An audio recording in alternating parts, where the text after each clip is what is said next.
ഓം ശരവണ ഭവ. എല്ലാവർക്കും കാർത്തികേയം യൂട്യൂബ് ചാനലിലേക്ക് സ്വാഗതം.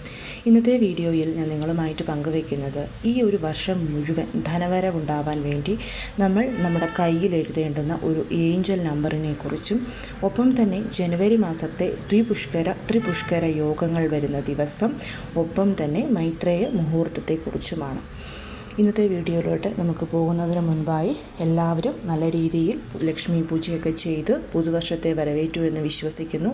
നിങ്ങൾ ആദ്യമായിട്ടാണ് ഈ ചാനൽ കാണുന്നതെന്നുണ്ടെങ്കിൽ ചാനലൊന്ന് സബ്സ്ക്രൈബ് ചെയ്യുവാനും വീഡിയോ മുഴുവനായിട്ട് കണ്ട് ഇഷ്ടപ്പെട്ടാൽ ലൈക്ക് ചെയ്യുവാനും ഷെയർ ചെയ്യുവാനും മറക്കരുത്. അപ്പോൾ നമ്മൾ ആദ്യം തന്നെ നോക്കുന്നത് 2026 മുഴുവൻ നിങ്ങളുടെ കയ്യിൽ ധനമുണ്ടാവാൻ വേണ്ടിയിട്ട് നിങ്ങൾ കയ്യിൽ എഴുതേണ്ടുന്ന ഒരു ഏഞ്ചൽ നമ്പറിനെ കുറിച്ചാണ്. ഞാൻ ദാ ഇവിടെ കാണിച്ചിട്ടുണ്ട്. അതായത് 5207417777 എന്ന് എഴുതിയിട്ട് നമ്മളൊരു സർക്കിൾ ഇടണം. ഇത് നമ്മുടെ ശരീരത്തിൻ്റെ ഇടതുഭാഗത്ത് എവിടെ വേണമെങ്കിലും നിങ്ങൾക്ക് എഴുതാവുന്നതാണ്. ഞാനിത് സാധാരണയായിട്ട് എൻ്റെ ഇടത് കയ്യിൽ ഈ ഒരു ഭാഗത്തായിട്ടാണ് എഴുതുന്നത്. വെളിയിലൊക്കെ പോകുമ്പോഴൊക്കെ സാധാരണ അത് മാറ്റി ആരും കാണാത്ത ഭാഗത്തായിട്ട് എഴുതും എന്നുള്ളതേ ഉള്ളൂ. കാരണം വെളിയിലൊക്കെ പോകുമ്പോൾ ആരെങ്കിലും കണ്ടാൽ ചിലപ്പോൾ ചോദിച്ചാൽ നമുക്കത് പറയണമെന്നല്ല. അപ്പോൾ ആ ഒരു മടി നിങ്ങൾക്കുണ്ടെന്നുണ്ടെങ്കിൽ നിങ്ങൾക്ക് നിങ്ങളുടെ ശരീരത്തിൻ്റെ ഇടതുവശത്ത് മാത്രമേ എഴുതാൻ പാടുള്ളൂ. ഇത് ഈ 3 ഏഞ്ചൽ നമ്പരും എഴുതി സർക്കിൾ ചെയ്തെങ്കിൽ മാത്രമേ നമുക്കതിൻ്റെ ഫലം കിട്ടുകയുള്ളൂ. ഇത് മാഞ്ഞു പോകുന്നതൊന്നും നിങ്ങൾ നോക്കേണ്ടുന്ന ആവശ്യമേ ഇല്ല. ഇത് എഴുതുമ്പം എൻ്റെ കയ്യിലോട്ട് ധനം വന്നുകൊണ്ടിരിക്കണം എന്ന് മാത്രം നിങ്ങൾ മനസ്സിൽ പറഞ്ഞുകൊണ്ട് എഴുതിയാൽ മതി. എല്ലാ ദിവസവും നിങ്ങൾക്ക് എഴുതാവുന്നതാണ്.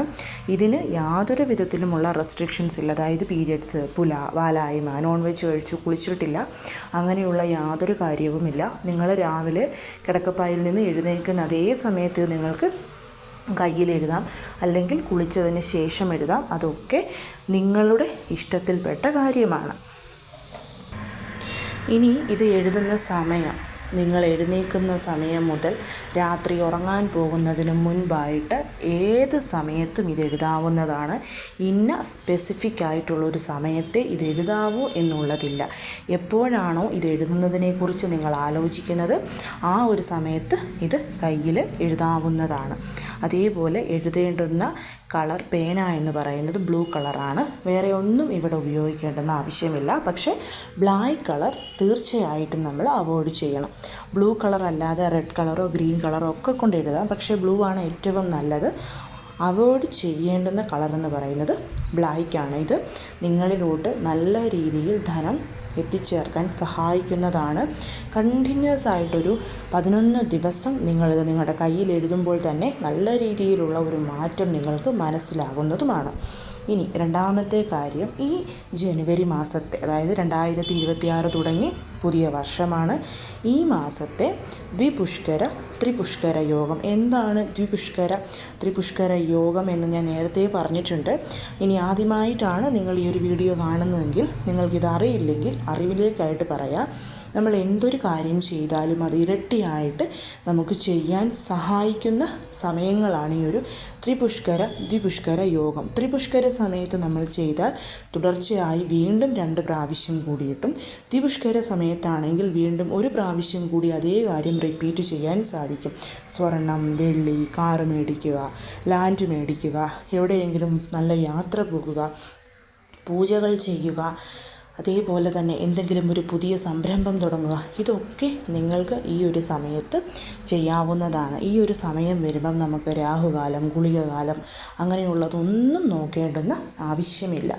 2026 ജനുവരി മാസത്തിലെ ത്രിപുഷ്കര യോഗം വരുന്നത് ജനുവരി 4-ാം തീയതി ഞായറാഴ്ചയാണെന്ന് വളരെ ഓസ്പീഷ്യസ് ആയിട്ടുള്ള ദിവസമാണ്. കാരണം അന്നാണ് പൂയം നക്ഷത്രം വരുന്നത്. രവി പുഷ്യ യോഗത്തോടു കൂടിയിട്ടാണ് ഈ പ്രാവശ്യത്തെ ത്രിപുഷ്കര യോഗം വന്നിരിക്കുന്നത്. നിങ്ങൾക്കറിയാം പൂയം നക്ഷത്രത്തിൻ്റെ പ്രാധാന്യം. അതിൽ തന്നെ ഞായറാഴ്ചയും വ്യാഴാഴ്ചയും വരുന്ന പൂയം നക്ഷത്രം അതീവ ശുഭപ്രദമാണ്. അതുകൊണ്ട് തന്നെ നിങ്ങൾ ഒരിക്കലും ഈ ഒരു ദിവസത്തെ മിസ് ചെയ്യരുത്. സ്വർണം, വെള്ളി ഒന്നും മേടിച്ചില്ലെങ്കിലും എന്തെങ്കിലും ശുഭകരമായിട്ടുള്ള കാര്യങ്ങൾ ചെയ്യണമെന്നുണ്ടെങ്കിൽ തീർച്ചയായും നിങ്ങൾക്ക് ഈ ഒരു ദിവസം വിനിയോഗിക്കാം. ദിവസം എന്നതിനേക്കാൾ കൂടുതൽ ത്രിപുഷ്കര സമയം അതൊരു പർട്ടിക്കുലർ ടൈമാണ്. അത് വരുന്നത് 2026 ജനുവരി 4 ഞായറാഴ്ച ഉച്ചയ്ക്ക് 12:29 ആരംഭിച്ച് വൈകുന്നേരം 3:11 കൂടിയിട്ട് നമുക്ക് അവസാനിക്കും. അതുകൊണ്ട് തന്നെ ആ ഒരു പർട്ടിക്കുലർ സമയത്തിനുള്ളിൽ നിങ്ങൾക്ക് സ്വർണം, വെള്ളി, വാഹനം, ലാൻഡ്, അങ്ങനെ ഡ്രസ്സ്, ഈവൻ നമുക്ക് ഡ്രസ്സുകൾ പോലും ആ സമയത്ത് പർച്ചേസ് ചെയ്തെടുക്കാവുന്നതാണ്. ആ സമയത്ത് ഹോസ്പിറ്റലിൽ പോകുക, കടം കൊടുക്കുക, സ്വർണം പണയം വെക്കുക, അങ്ങനെയുള്ള കാര്യങ്ങൾ ചെയ്യാതിരിക്കാൻ വേണ്ടിയിട്ട് ശ്രദ്ധിക്കുകയും കൂടിയിട്ട് വേണം. ഇനി രണ്ടാമത്തെ കാര്യം എന്ന് പറയുന്നത് ജനുവരി മാസത്തെ ദ്വിപുഷ്കര യോഗം. ത്രിപുഷ്കര യോഗത്തിൻ്റെ അതേ ഫലമാണ് ദ്വിപുഷ്കര യോഗത്തിനും എന്ന് ഞാൻ നിങ്ങളോട് പറഞ്ഞു.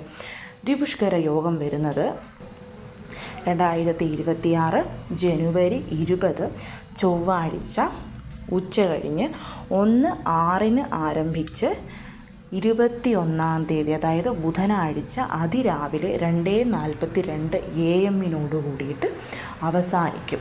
അപ്പം നമുക്ക് ഏകദേശം ആ ഒരു 1:06 മുതൽ രാത്രി ഒരു 9 മണി വരെ എന്ത് നല്ല കാര്യങ്ങൾക്ക് വേണ്ടിയിട്ടും ഈ ഒരു സമയത്തെ വിനിയോഗിക്കാവുന്നതാണ്. ഈ ഒരു ജനുവരി മാസം ആകെ ഒരേ ഒരു ദ്വിപുഷ്കര യോഗവും ഒരേ ഒരു ത്രിപുഷ്കര യോഗവും മാത്രമേ ഉള്ളൂ. അപ്പോൾ നിങ്ങൾ ഈ സമയങ്ങൾ വളരെയധികം ശ്രദ്ധയോടു കൂടിയിട്ട് വിനിയോഗിച്ചാൽ തീർച്ചയായും നിങ്ങൾക്ക് നിങ്ങളുടെ ജീവിതത്തിൽ വിജയമുണ്ടാക്കാനായിട്ട് സഹായിക്കും. ഞാൻ പറഞ്ഞു, എന്തൊരു നല്ല കാര്യത്തിനും നിങ്ങൾക്ക് ഈ ഒരു സമയം പ്രയോജനപ്പെടുത്തി എടുക്കാവുന്നതാണ്. ഇനി അടുത്തതായിട്ടുള്ളത് മൈത്രേയ മുഹൂർത്തമാണ്. മൈത്രേയ മുഹൂർത്തം എന്താണെന്നുള്ളത് എൻ്റെ ഒരുപാട് വീഡിയോസിൽ ഞാൻ പറഞ്ഞിട്ടുള്ളതാണ്. നമ്മൾക്ക് സ്വർണം പണയം വെച്ചിട്ടുണ്ട്, അതേപോലെ ലോണുണ്ട്. ഇതൊക്കെ തിരിച്ചടയ്ക്കാൻ എത്ര ശ്രമിച്ചിട്ടും നിങ്ങൾക്ക് സാധിക്കുന്നില്ലെങ്കിൽ ഈ പർട്ടിക്കുലർ വരുന്ന മൈത്രേയ മുഹൂർത്ത സമയത്തെ നമ്മൾ വിനിയോഗിച്ചാൽ വളരെ പെട്ടെന്ന് നമുക്ക് ആ കടമടച്ച് തീരാൻ സഹായിക്കുന്നതാണ്. അതുമാത്രവുമല്ല, വളരെ കാലമായിട്ട് നടന്ന് കിട്ടണമെന്ന് ആഗ്രഹിക്കുന്ന എന്തെങ്കിലും കാര്യങ്ങളുണ്ടെങ്കിൽ ഈ ഒരു പർട്ടിക്കുലർ സമയത്ത് നമ്മളത് എഴുതി വെച്ചാൽ അത് സാധിച്ചു കിട്ടും. അതെങ്ങനെയാണ് എന്നുള്ളൊരു സംശയം ചിലപ്പോഴുണ്ടാകും. നമ്മളൊരു കവർ എടുക്കുക. കവറെന്ന് പറയുമ്പോൾ നമുക്ക് എൻവലപ്പുണ്ടല്ലോ, കല്യാണക്കുറിയുടെ കവറാവാം, അല്ലെങ്കിൽ എന്തെങ്കിലും നമുക്ക് പോസ്റ്റ് വരുന്ന കവറാവാം. അങ്ങനെ ഒരു കവർ എടുക്കുക. ആ കവറിൻ്റെ പുറത്ത് എവിടെയാണ് നിങ്ങൾക്ക് കടം, ചിലപ്പം ബാങ്കിലെ ലോണാവാം, സ്വർണം പണയം വെച്ചിരിക്കുന്ന, അല്ലെങ്കിൽ ഏതെങ്കിലും ഒരു പർട്ടിക്കുലർ വ്യക്തിയിൽ നിന്ന് നമ്മൾ വാങ്ങിച്ച കടം തിരിച്ചു കൊടുക്കുക, എന്താണെങ്കിലും അത് ആ കവറിൻ്റെ പുറത്തായിട്ട് എഴുതുക.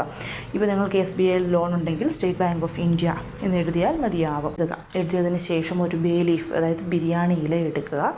അതിനകത്തെടുത്തിട്ട് ആ ബിരിയാണി ഇലയിൽ ഓരോ മാസവും മൈത്രേയ മുഹൂർത്തം, അപ്പോൾ ഒരു മാസം 2 പ്രാവശ്യം 3 പ്രാവശ്യമൊക്കെ ചിലപ്പോൾ നമുക്ക് മൈത്രേയ മുഹൂർത്തം വരും. അപ്പോൾ നമ്മൾ ആ ബേ ലീഫിൽ കടം തീരണം എന്ന് എഴുതുക. കടം തീരണമെന്ന് എഴുതിയിട്ട് നിങ്ങളുടെ കയ്യിലുള്ളൊരു എമൗണ്ട് ആ ഒരു പർട്ടിക്കുലർ സമയത്ത് നിങ്ങൾക്ക് ഓൺലൈൻ ട്രാൻസാക്ഷൻ ചെയ്യാൻ സാധിക്കും. ആ വ്യക്തിക്ക് നേരിട്ട് കൊടുക്കാൻ സാധിക്കുമെന്നുണ്ടെങ്കിൽ അത് അങ്ങനെ തന്നെ ചെയ്യാം. ചിലപ്പോൾ നമ്മുടെ കയ്യിൽ അതിനുള്ള എമൗണ്ട് ഇല്ല, വെറും 1 രൂപയേ ഉള്ളെങ്കിലും ആ ബേ ലീഫിൽ കടം തീരണമെന്ന് എഴുതി 1 രൂപയും ഒപ്പം ഒരു പച്ചക്കർപ്പൂരവും കൂടി കൂട്ടിച്ചേർത്ത് നമ്മളത് ആ ഒരു കവറിനുള്ളിൽ കറക്റ്റ് ആ ഒരു സമയത്തിനുള്ളിൽ എടുത്ത് വെക്കുക. തീർച്ചയായിട്ടും ഒരു 6-7 മാസത്തിനുള്ളിൽ ഇതിനുള്ള ഫലം നിങ്ങൾക്ക് കിട്ടിയിരിക്കും. വളരെ പെട്ടെന്ന് തന്നെ നിങ്ങളുടെ കടം തീർന്നിരിക്കും. ഇനി ആഗ്രഹം സാധിക്കാൻ വേണ്ടിയിട്ടാണെങ്കിൽ ഇതുപോലൊരു കവർ എടുക്കുക, ബേ ലീഫ് എടുക്കുക. ബേ ലീഫിൽ എന്ത് ആഗ്രഹമാണോ നിങ്ങൾക്ക് സാധിച്ചു കിട്ടേണ്ടത്, വീട് വേണം, കാറ് വേണം, ജോലി വേണം, ആ ആഗ്രഹം എഴുതിയിട്ട് നമ്മൾ പൈസ വെക്കേണ്ടെന്ന് ആവശ്യമില്ല.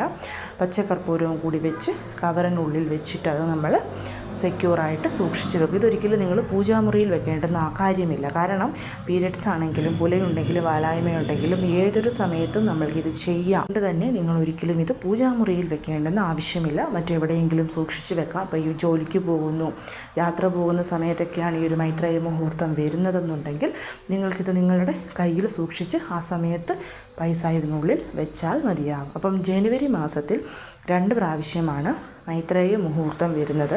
അത് ഏതൊക്കെയാണെന്നുള്ളത് പറയാം.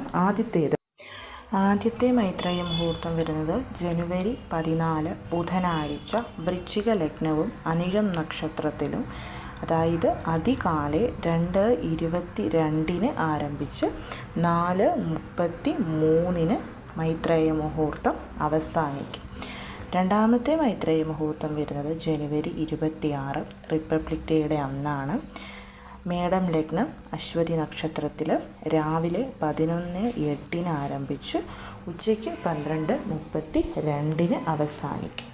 അതായത് മൈത്രേയ മുഹൂർത്തം എപ്പോഴും മേടം ലഗ്നം അശ്വതി നക്ഷത്രത്തിലും വൃശ്ചിക ലഗ്നം അനിഴം നക്ഷത്രത്തിലും മാത്രമേ സംഭവിക്കുകയുള്ളൂ. അതിൽ തന്നെ ചൊവ്വ, ശനി എന്നീ ദിവസങ്ങളിൽ വരുന്ന മൈത്രേയ മുഹൂർത്തം വളരെയധികം പവർഫുള്ളുമാണ്.